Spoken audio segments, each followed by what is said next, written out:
Shalom Aleichem. Peace upon you and welcome to Biblical Faith.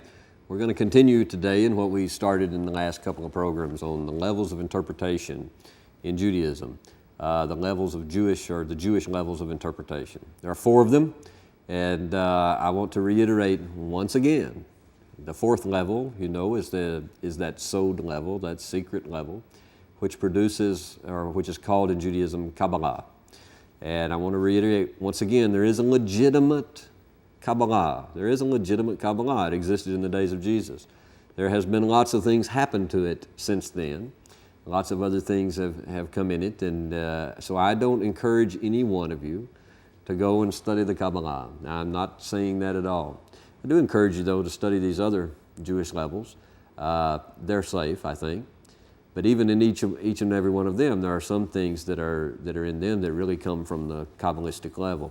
What I do want is that you don't think that Kabbalah is a dirty word. It's really not a dirty word in Hebrew. Kabbalah means to receive this great gift, this secret you receive, the mysteries you receive from God. And it's based, Kabbalah is based on 42 laws. The first level, Pshat, the 7 laws of Rabbi Hillel, 7 laws of Scripture interpretation.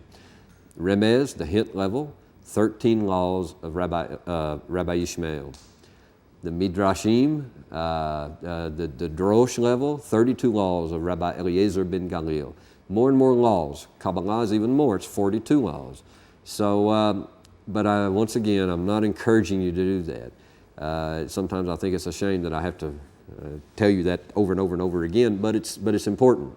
Don't all of you run out next week and spend $150 and buy a Zohar, because when you get it, you're not going to understand what's in it anyway, because you have to be actually trained in the level of Kabbalah to be able to even begin to understand what's in the Zohar. It's just a bunch of gobbledygook to you mostly. So don't go do that, okay? Okay, but stick with me because we want to study some more. Okay, let's go back over here to the board for a minute. Real quick review. Pardes, paradise. Each of the letters, this is an acrostic, by the way, which comes from one of the 42 laws of Kabbalah. But an acrostic, and we find that throughout the Bible, the things are done that way. An acrostic that stands for paradise in Hebrew.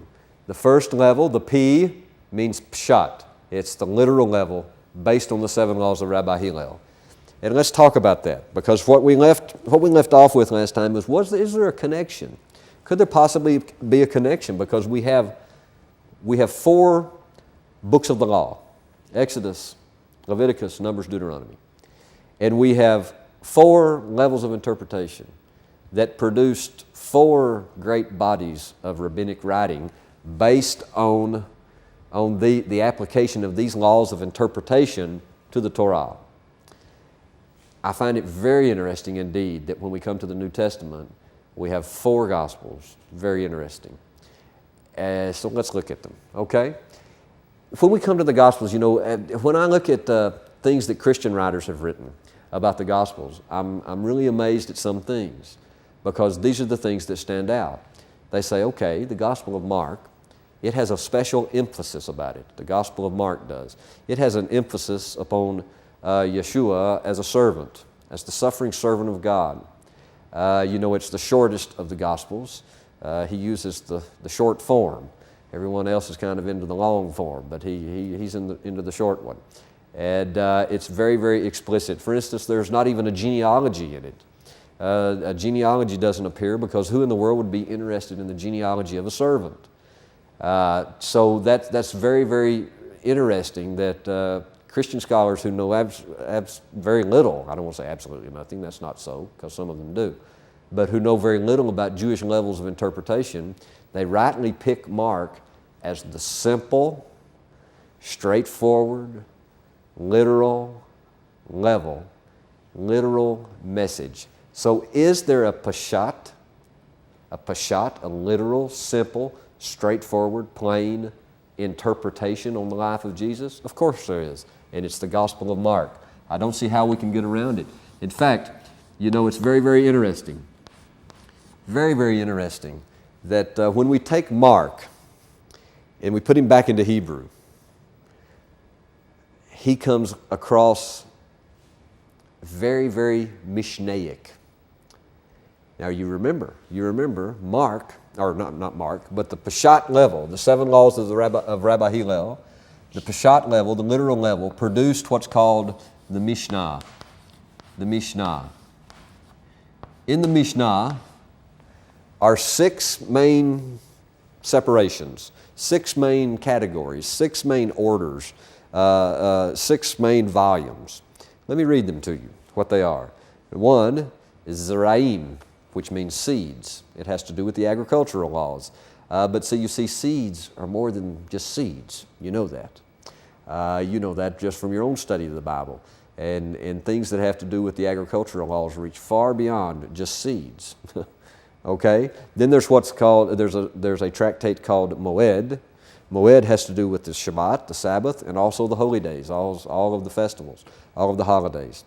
Then there's a tractate called Nashim, which has to do with women, marriage, home, the separation, ritual defilement, things like that, and kosher food. Then there is a tractate called Nezikin, which has to do with the Sanhedrin and civil and criminal law. Then there is a tractate, number 5, is called Kodashim, which has to do with holy things and sacrifices. Then the final tractate is called Taharot, which has to do with ritual purification. Now, what is the Mishnah? We already defined it for you very simply. So that's very much an oversimplification, where the rabbis took the 7 laws, according to the 7 laws of Rabbi Hillel, and looked at the Torah and got out of it the plain sense meaning. Well, how in the world can we connect that with the Gospel of Mark? Well, for someone who reads Mark in Hebrew and who also maybe is a scholar of the Mishnah, or who maybe reads the Mishnah, the parallels are obvious. Mark codifies. You see what I'm saying? He makes a code. In the Mishnah, who would be interested in a big long genealogy if the subject was a servant? No one. They would have simply put down the straightforward, very compact, in a very compact way, the straightforward, plain meaning of what they were getting out of the text. The Mishnah comes to the Torah with the question, what is required of me? What do I need to know? What do I absolutely need to know? Explain it to me. And I want to tell you, that's very much what the Gospel of Mark does. I want us to go to one chapter in the Gospel of Mark, Mark chapter 5, just to show you how Mark writes in a Mishnaic style, how he takes the 7 laws. You know what he does? He takes the 7 laws of Rabbi Hillel, the Great, and he applies them to the life of Jesus, just as the rabbis and the sages of Israel took those same 7 laws and applied them to the Torah. Wow. I'm telling you, this is actually pretty neat. It's something. In Mark chapter 5, now listen to what I'm going to read to you. And by the way, we can see that it is very, very obviously in Hebrew. Okay? Very, very obviously in Hebrew. Because it starts out, it begins the sentence with and.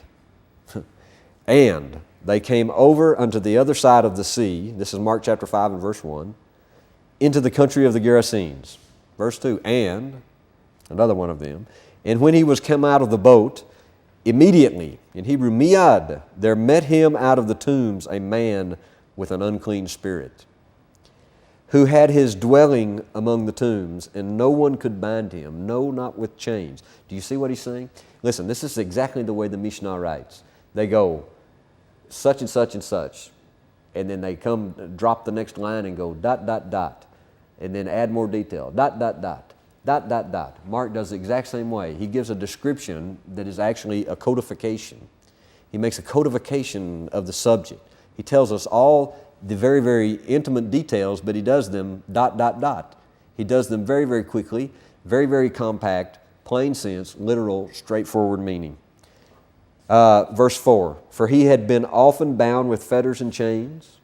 Now we have to have a little detail. And the chains had been plucked asunder by him. Now a little more. And the fetters broken in pieces. Neither could any man tame him. But when he saw Yeshua afar off, he ran and the King James says worshipped him. He fell at his feet, fell on his face in front of him. And it goes on, and we have the story of which, if I stay here, you know, I'll end up teaching this, and we won't get any farther on this subject. So I want to stop, and I want to jump one more time. My only point in reading that was, number one, so you could see some of the Hebrew behind the text. I mean, it's so obviously there, and.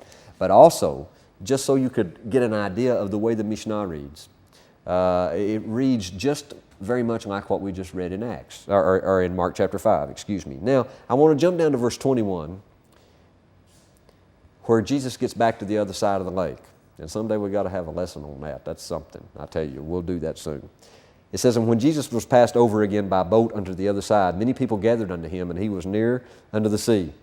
And behold, there come one of the rulers of the synagogue," and of course it says Jairus, but it's Yair. His name in Hebrew is Yair by name. "And when he saw him, he fell at his feet, and besought him greatly, saying, My little daughter lies at the point of death. I pray you, please come and lay your hands on her, that she may be healed, and she shall live. And Yeshua went with him, and many people followed him and crowded him." They pushed against him. "And a certain woman," now this is interesting, "who had an issue of blood 12 years. Now look at this description. Once again, we get this codification of things.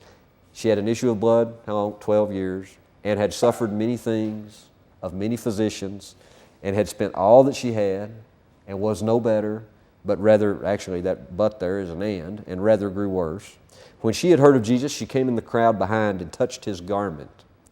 And I have a talit here. I don't want to get it out because we'll do that some more too. But she touches his talit, his outer garment, with tzitzit on them. "For she said, If I may touch but his clothes, I will be well. And straightway, immediately, the fountain of her blood was dried up, and she felt in her body that she was healed of that plague. And Jesus immediately, knowing in himself that virtue," literally it says cleanness, his ritual cleanness, his own state of purity had gone out of him, turned about in the crowd and said something. He said, and Mark, by the way, and look, this is why Mark is the Mishnah. He is the only one of the gospel writers to record this statement. "Who touched my clothes?" All the rest of them say, "Who touched me?" Which would have made poor Yair go into a fit. It would have made his heart certainly hit the floor, because now Jesus is ritually defiled in the sense of he's been touched by someone who is unclean. And by the way, uncleanness doesn't mean sin. In the first century, when the temple was standing, uncleanness just meant you had come into contact with death. This made you ritually unclean until the evening. But someone with an issue of blood, she had been unclean for 12 years. How terrible. What a terrible, terrible thing. She comes and wants to touch just the tzitzit, just the tassel, that the fringe from his garment. In fact, that's the way some of the other Gospels read, the hem of his garment. And the reason they do that is because they are approaching Jesus from an entirely different level of interpretation. Is the reason they emphasize that. So why does Mark bring out "Who touched my clothes"? Because now Jairus, who was wanting Jesus to come and heal his daughter, now Jesus can't do it. He's ritually unclean. He's taken on the uncleanness of the woman until evening. He's like some of my good rabbi friends say, he got the cooties for this woman, you know. Now, because his own cleanness had went out of him, at least until the evening. Now that doesn't mean, listen, I understand, he's a great rabbi. If the Gospel of John, he's the Son of God, okay? So it's not a big deal, but he's still, I think, is ritually unclean, because that's according, the reason we say this is because this is according to the Mishnah. When we look in the Mishnah, where do we get all these rules anyway? Where in the world do we get these rules about ritual cleanness and uncleanness? Well, you remember there's a whole tractate in the Mishnah called Taharot, having to do with ritual purification. So now look at Jesus' situation. So he's unclean, ritually unclean until the evening, and now Yair, who wants him to come and heal his daughter, now the rabbi can't do it. But what does Jesus do? He makes a point of saying, "Who touched my clothes?" Why? Because in Taharot, in the Mishnah, we find out that if a piece of unclean bread touches the priest, then the priest is unclean. But if it touches the priest's garment, the garment is not made unclean. by the bread. Now, why does it mention that? Because the garment has only one purpose, and that is to serve God. It has a holy purpose. It's only for holiness. And its cleanness is undefilable. Its cleanness is not changed in any way by contact with something unclean. But you see what I'm trying to say? The point I'm trying to make here is that Mark is presenting to us an argument from the Mishnah. Because Jesus says, who touched my what? Who touched my clothes? Who touched my garment? Who touched my talit, which cannot become unclean? And suddenly Yair has a hope. He has a hope. And that is exactly, by the way, what Jesus does. He goes on. Let's read it a little farther. Well, of course, we'll have to jump. In fact, jump on down to verse 36. Well, verse 35. While he yet spoke, there came from the ruler of the synagogue's house certain people who said, your daughter is dead. Don't trouble the master any further. Don't trouble the rabbi anymore.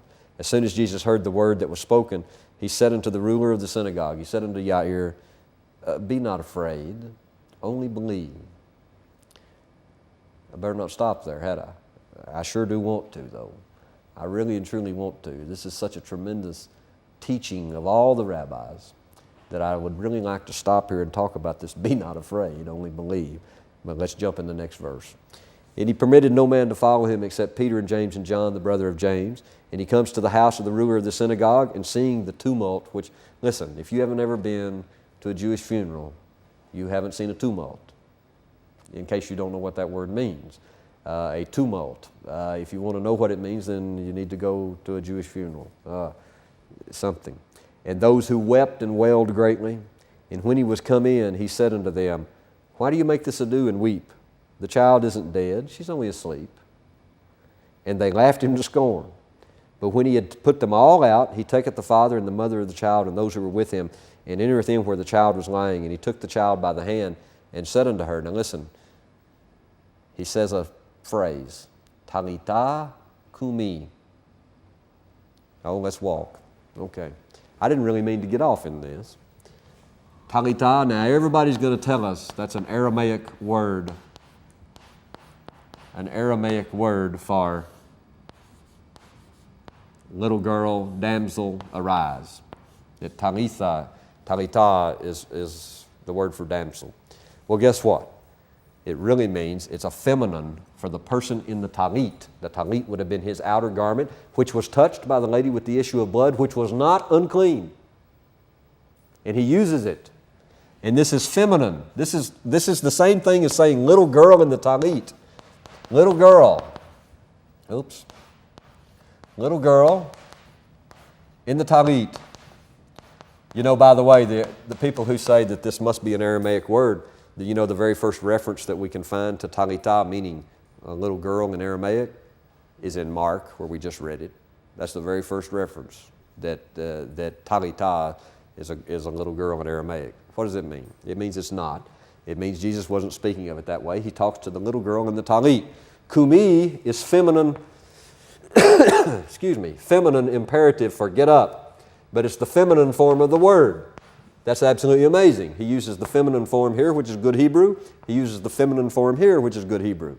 Absolutely amazing that he says that. Now, why did he do all that? That's my point, is why in the world did he do all that? Well, number one, and this is a concept that we have yet to talk about, how Yeshua, if he is identified with the Torah, then he follows a schedule. And we'll have to do this sometime in the future. You see, it's absolutely amazing that when the temple is standing, and the reading of the Torah. You see, in Judaism today, we read through the Torah and through the entire Hebrew Scriptures in a year's time.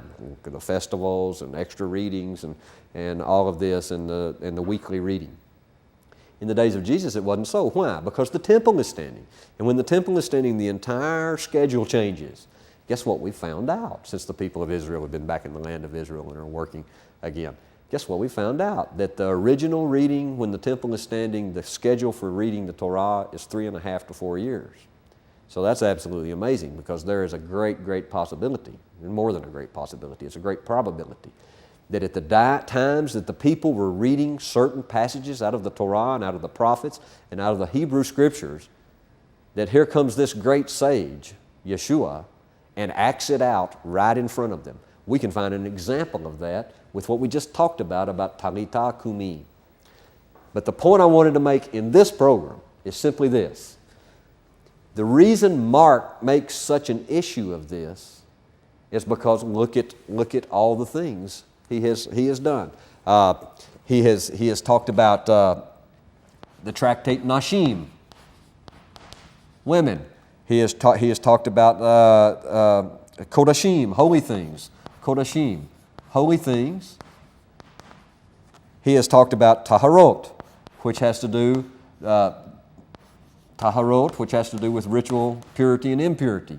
So already, just in this little story, he has taken three things that we find argued in the Mishnah, and he argues them. Oh, and he does it so nice, so beautiful. Somebody says, make your point, Sam. What in the world are you trying to say? Simply this, that just like the 7 laws of Hillel, which produce the literal interpretation, the Peshat level, Peshat, just like they produce the Mishnah when the rabbis take them and apply them to the Torah, they produce the Mishnah. Well, a young rabbi took them and applied them to a person. He applied the 7 laws of Hillel to a person, and it comes up with the Gospel of Mark. I think that's absolutely unbelievable. Now, guess what? That's not all.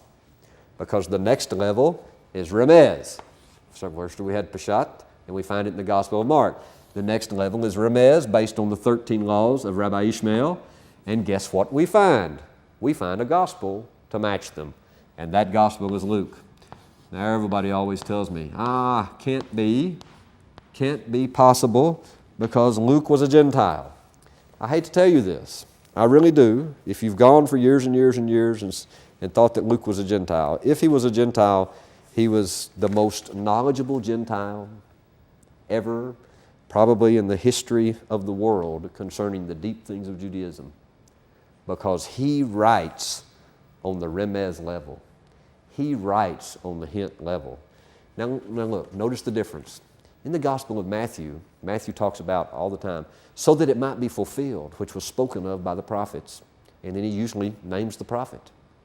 Why? Because he's writing on a different level. And it's very important to him to put down chapter and verse in most places. You know, Luke doesn't do that. Luke doesn't talk about things like that. He never gives a chapter and verse reference. He never tells us where he's getting this or getting that. But he does by simple word hooks.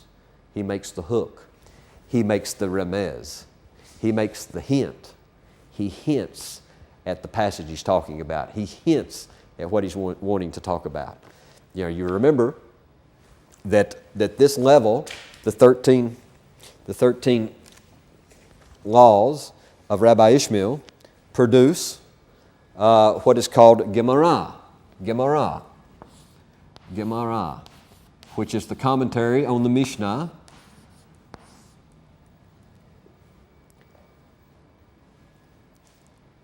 Well, you know, if I don't stop talking about him, we'll talk about him.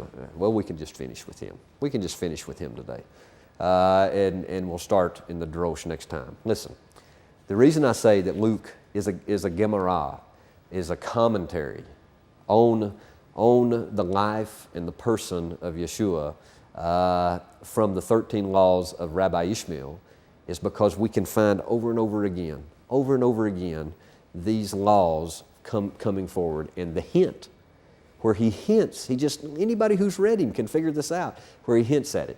And by the way, what is he trying to present? The Son of Man. He's very, very much interested in the Son of Man. And we can do that even just in the genealogy. He takes Jesus all the way back to Ben Adam, who was Ben Ha-Elohim, to the son of Adam, who was the Son of God. So very Gemara about it. Well, we'll finish up with that in the next program. I hope you're finding these interesting. I find them very, very interesting, teaching you just the whole concept of it, that it might be possible that the gospel writers used the Jewish levels of interpretation to make their commentary on their living Torah. That's amazing to me. See you next time. Shalom uvracha, peace and a blessing.